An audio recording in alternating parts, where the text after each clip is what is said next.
박근혜 대통령과 김무성 새누리당 대표가 오늘 청와대에서 만났습니다. 바로 귀국 보고회 때문인데요. 근데 야당 대표 오늘 귀국 보고회에 참석을 하지 않았습니다. 문희상 비대위원장인데요. 왜 나오지 않았는지 지금부터 자세히 한번 알아보겠습니다. 그리고 새정치민주연합의 빅3가 지금 전당대회를 놓고 스타트라인에 섰습니다. 어떤 얘기들이 나왔는지 또 자세히 한번 알아보겠습니다. 자, 조수인 차장. 네. 오늘 김무성 대표가 청와대를 찾았는데 분위기가 좀 어땠습니까? 네. 오후 3시부터 박근혜 대통령과 새누리당 김무성 대표 등 지도부가 회동을 했는데요. 김무성 대표의 표정이 썩 밝질 않아서. 아, 그랬어요? 네. 그게 왜 그랬을까요? 오히려 좀 궁금했습니다. 예. 네. 왜 그랬는지 좀 설명을 좀 해주시죠. 네. 아무래도 김무성 대표가 지난번 그 중국을 갔을 때 개헌 발언을 했고 예. 여기에 대해서 또 청와대가 발끈했고 예. 네, 이런 것들이 좀 작용을 하지 않았을까 이렇게 생각합니다. 자, 그 굳은 표정 어땠는지 직접 영상으로 확인해 보겠습니다.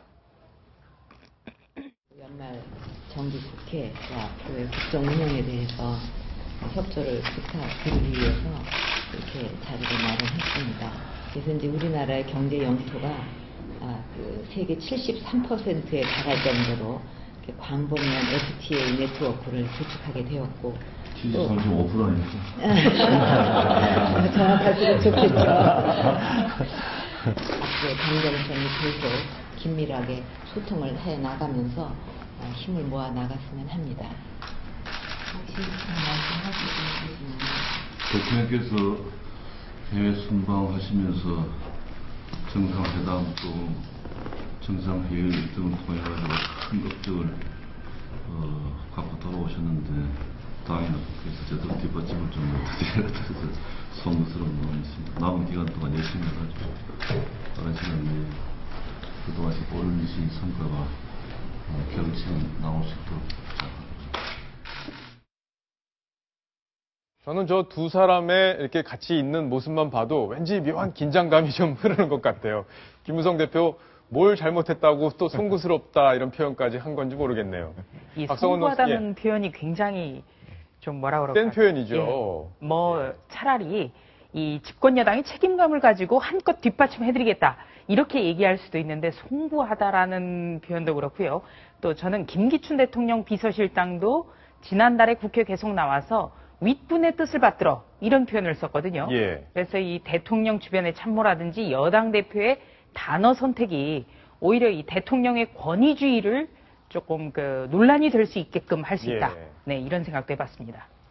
예, 아마 이제 이게 지난달 16일이었죠. 그 상하이에서 이제 연말 정기국회 끝나면 개헌이 논의가 본물을 이룰 것이다라는 뭐라는 폭탄 발언을 해서 예, 상하이에서요. 예, 한바탕 전국에 지금 개헌 논의 사실은 막 꾸물꾸물 굴러가고 있는데 이것이 대통령의 법안 처리나 이런 부분에서 많은 지장을 초래할 뻔했던 이런 상황에서 급히 주워 담기는 하고 대통령께 죄송하다고는 했지만 그것으로 그 충격이 다 가시지 않은 것 같습니다. 그래서 아마도 계속 아주 겸손 모드, 낮은 모드로 대통령의 입법을 철저히 뒷받침하고 내년 특히 선거가 없는 한 해에 공무원 연금 개혁을 비롯해서 모든 것이 속도를 낼 수 있도록 차질 없이 뒷받침하겠다는 그 다짐을 마음을 전하고 싶은 예. 그러한 자세가 아닌가 싶습니다. 아마 그때 미안한 마음 충분히 다 표현을 못했기 네. 때문에 저 자리에서 또 저런 식으로 이야기를 한 건 아닌가 이렇게 좀 추측을 해볼 수 있겠죠? 또 그런 심정을 헤아리기라도 하듯이 이완구 원내대표가 좀 오늘 거둔 말이 있어요. 예. 그 대통령 앞에서 우리 대표께서 공무원연금 개혁에 직접 대표 발의도 하시고 또 어제는 공무원 노조들하고도 만나시고 아주 애를 많이 쓰고 계십니다. 이렇게 그 대통령과 혹시 오해가 쌓여 있지 않기를 바라는 이렇게 추임새를 넣어준 이런 장면도 예. 있었습니다. 김무성 대표가 말 한마디에 참 빚을 많이 졌다 이렇게 볼 수 있겠네요. 자, 이제부터 궁금한 얘기를 좀 더 풀어보겠습니다. 오늘 저 자리에 원래 야당 대표 문희상 비대위원장이 왔어야 되는데 오늘 안 왔습니다. 이유가 뭘까요? 자, 조수인 차장, 네. 그 이유를 좀 설명해 주시죠. 네, 당초에 청와대에서는요, 오늘 회동을 여야 그리고 대통령 이렇게 3자 회동으로 하려고 했다고 합니다.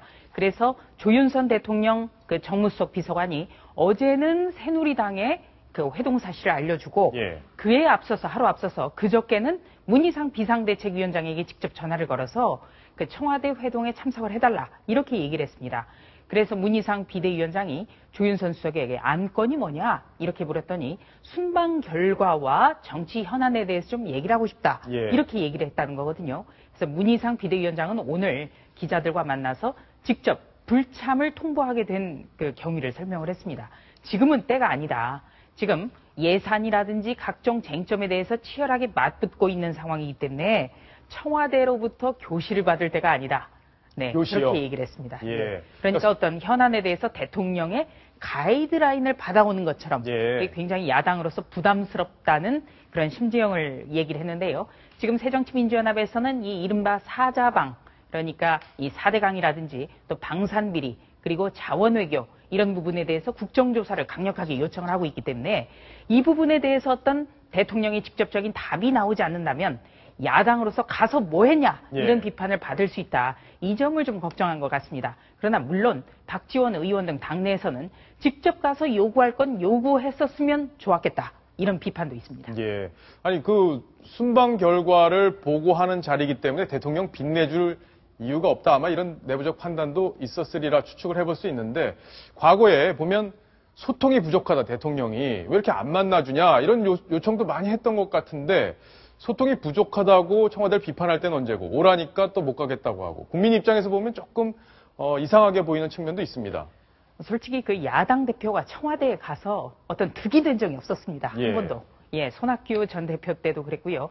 정세균 전 대표 같은 경우에는 이명박 대통령이 가서 인사를 하면 야당 대표를 이렇게 두드려서 예. 야, 고대 동문회하고 온 거 아니냐 이런 비판도 많았거든요. 예. 그런데 지금은 이런 점도 고려를 해봐야 됩니다. 지금 예산국회고요. 또 특히 이 국정조사라는 어떤 대여 공세를 강하게 요구를 하고 있기 때문에 예. 야당으로서는 시기가 맞지 않다. 맞지 않다. 이렇게 판단을 한 것 같고요. 문희상 비상대책위원장은 오늘 기자들과 만나서 이 국회가 끝나면 만날 수 있다. 이렇게 여지를 남겼습니다. 예. 자, 야당 대변인이 왜 참석을 하지 않았는지 직접 설명하는 부분이 있는데요. 그 얘기도 먼저 들어보겠습니다. 청와대에서 회동을 하자는 그런 요청을 해온 사실이 있습니다. 하지만 지금은 국회에서 여야가 예산과 사자방 비리 국정조사 실시 여부 등을 놓고 상당히 대립을 하고 있는 시점이어서 시점상 적절치 않다는 그런 판단을 내렸습니다. 네, 저는 지금 저런 코멘트를 들으면서 예.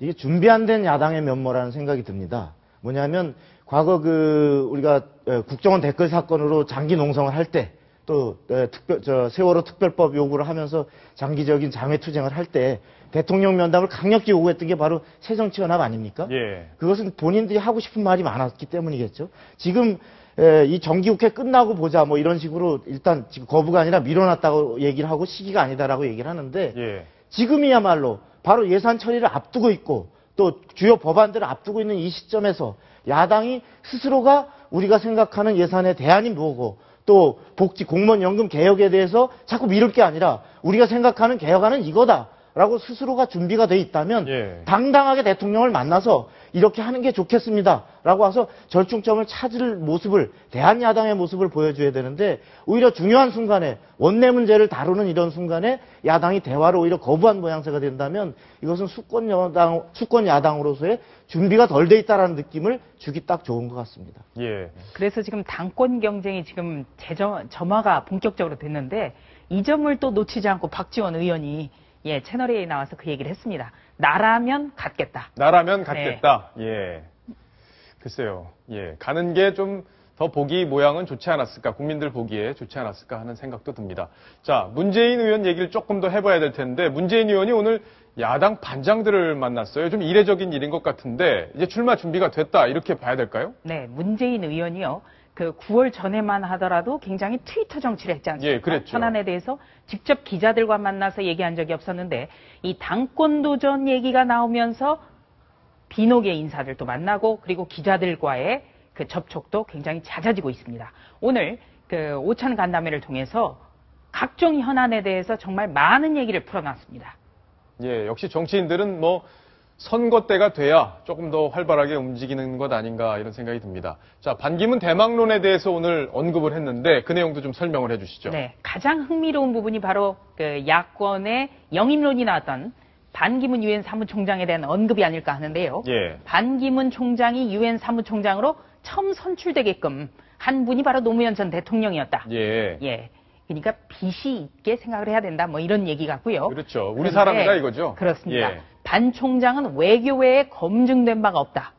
지금 하는 일이 잘 되도록 하고 임기를 마쳤을 때 대선 문제는 권유해 볼 수 있다. 근데 가장 중요한 부분은 외교외에 검증된 바가 없다라는 부분입니다. 예. 그러니까 평가절하하는 부분이죠. 예, 견제를 한다라는 그 생각을 갖게끔 충분하죠. 예. 자, 호남 민심에 대해서도 오늘 문재인 의원이 이야기를 했는데 그 얘기도 같이 설명을 좀 해주시죠. 네, 기자들이 어떻게 물어봤냐면요. 예. 친노 패권주의 때문에 당의 기반인 호남에서 당에 대한 생각이 좋지 않은 것 같다. 예. 이렇게 물어봤습니다. 여기에 대해서 문재인 의원은 특별히 호남 민심이 어려워진 이유가 친노에 있다고 생각하지 않는다. 예. 네, 친노는 배제해야 된다고는 생각 안 한다. 그러니까 친노가 별로 책임감이 없다라는 얘기인데. 잘못한 게 없다 이거죠, 한마디로. 그러니까 또 거꾸로 얘기하면 자신은 친노라는 거를 인정을 한 거죠. 예. 네, 호남에서 새정치민주연합을 더 엄중하게 나무라고 있는 것이지 친노의 문제가 아니다. 당 전체에 대한 거다. 네, 이렇게 해명을 했습니다. 예. 친노의 수장이다 이런 평가를 받고 있는데 역시 친노에 대해서는 조금 국민 정서와 다른 답변을 내놨다 이렇게 평가를 할 수 있겠습니다. 자, 다음 이야기도 한번 보겠습니다. 재밌는 게 박정희 전 대통령에 대해서 언급을 했는데 후하게 평가를 했네요. 네, 박정희 대통령은 07과삼, 그러니까 027이고 과가 3은 된다. 예. 민주화에 기여한 DJ 노무현 정부는 공과 과가 8대2 정도다. 박정희 묘역에 참배 못할 이유는 없지만 화해나 통합이 이루어져야 된다. 이렇게 전제를 달았습니다. 예. 다시 읽어보니까 후하게 평가한 게 아니라 과거 정부, DJ 노무현 정부에 비해서는 조금 박하게 평가를 했네요. 네, 그러면서 박근혜 정부에 대해서도 연장선상에서 쓴소리를 했습니다. 예. 뭐라고 했냐면요. 산업화 과정에서 있었던 민주주의 파괴, 인권 유린을 반성하고 혁신하는 노력이 없다. 이렇게도 얘기를 했고요. 박근혜 정부는 편가르기가 심한 것 같다. 이런 지적도 했습니다. 예. 자, 지금 마음이 지금 급할 것 같습니다. 다른 당권 주자들 이제 서서히 스타트 라인에 서서 내년 2월 8일 전당대회를 향해서 출발을 하고 있는데요. 먼저 박지원 의원 그리고 정세균 의원 출사표를 사실상 던지는 이야기를 오늘 라디오에서 했습니다. 직접 들어보겠습니다. 지금 무너져버린 당을 제대로 재건하고 또 수권 능력이 있는 그런 야당을 만들면서 다음 총선 준비를 아주 공정하게 그리고 제대로 할 수 있는 그런 후보군 중에 한 사람일 수 있다라고 하는 확신이 있기 때문에 알겠습니다. 내가 헌신해야 되겠다고 생각하는 것이죠. 만약 제가 나온다고 하면은 제가 당선됐으면 좋겠다 하는 심정은 가지고 있습니다. 예. 박지원은 아주 심플하네요. 예. 당연히 출마하는데 당선돼야죠. 자, 새정치민주연합 의석수 130석입니다. 이 표심이 어디로 가느냐에 따라서 당권 누구에게 가느냐가 결정이 될 텐데, 자, 의석 분포를 저희가 한번 계파별로 분석을 해봤습니다. 네, 새정치민주연합의 의석수는 130석인데요. 친노계, 비노계 이런 식으로만 따져볼 때 친노계는 70명 내지 80명 정도로 압도적인 우위를 점하고 있습니다. 그렇다면 중도파와 비노계는 한 40명 내지 50명 정도로 분류가 되는데 예. 문제는 이 친노계에서 7, 80명 내에서 정세균 계가 차지하는 비율이 25명 정도 된다는 거죠. 그렇군요. 이게 네. 겹치는 거네요, 그러니까. 그렇습니다. 예. 네. 자, 그러면 중도하고 비노는 어떻게 되나요? 네. 그러니까 130석에서 70 내지 80을 뺀 숫자, 예. 40에서 50명 정도가 중도 비노파인데 문제는 친노계 진영의 주자가 갈리면 중도 비노의 지지를 받고 있는 박지원 의원이 좀 유리해지는 거 아니냐, 예. 어부지리를 할 수 있는 거 아니냐 이런 분석이 나오고 있다는 겁니다. 자, 그러면 궁금한 게 이 중도 비노 분들 전부 다 박지원 의원을 지지할 가능성 높다고 봐야 됩니까? 네, 일단은 그렇게 봐야겠습니다. 이분들은요, 박지원 의원이 꼭 좋아서라기보다는 친노 패권주의를 종식해야 된다는 부분에 대해서는 공감대를 가지고 있죠. 예. 자, 그러면 안희정 충남지사의 경우에는 친노계로 분류가 되는데 지금 이렇게 연대 가능성, 왜 이렇게 비노 쪽하고 연대 가능성이 거론되는 건가요? 네, 우선은 그 과거 역사와 무관치 않은데요. 문재인 의원이 그 노무현 정부 5년 내내 대통령 비서실장 민정수석 등으로 노 전 대통령의 곁을 지켰습니다만 안희정 충남도지사와 함께 일한 적은 없습니다. 예. 네, 그래서 어떤 안희정 같은 그 386 핵심 참모들과 문재인 의원으로 대변되는 부산 출신 참모들은 상당히 괴리가 있고요. 예. 또 하나는 안희정 충남지사가 요즘 부쩍 강조하고 있는 것이 중도와 통합입니다. 그런 차원에서 의도적으로라도 박지원 의원을 지원할 수 있다. 이런 관측이 나오고 있습니다. 예. 자, 야당의 본격적인 당권 경쟁, 이제 레이스가 시작이 됐다. 이렇게 보이는데요. 저희가 계속 면밀하게 살펴보도록 하겠습니다.